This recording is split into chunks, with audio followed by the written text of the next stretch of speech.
For today's video ay gagawa naman tayo ng sopas kasi malamig ang panahon. Magpainit tayo ng pot, tapos lagyan natin ng konting mantika, konti lang. Yan. Kapag mainit na yung mantika, isunod natin yung bawang, tsaka sibuyas.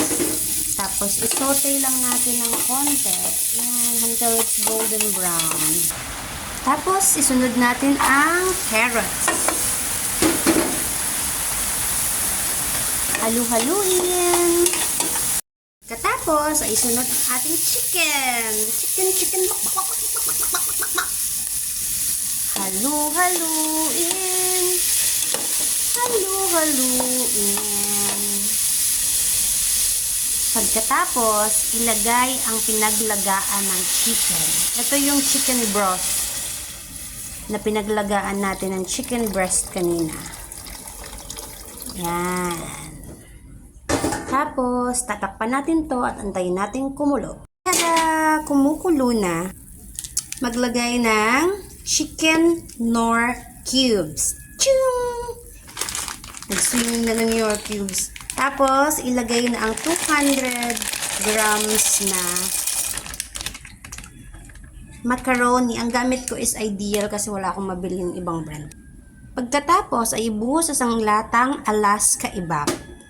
Wala pa ring tatalo sa Alaska. Churururu. So yummy, creamy. Wow, so milky. Antayin natin maluto yung macaroni, then lagay na natin yung the rest of the ingredients. Lagay ng salt and pepper, pangpalasa. Salt and pepper. Ayan. Oh, so delicious.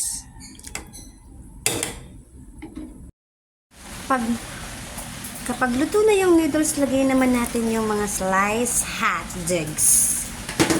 Yan. Hot dog na sopas. Tadaan.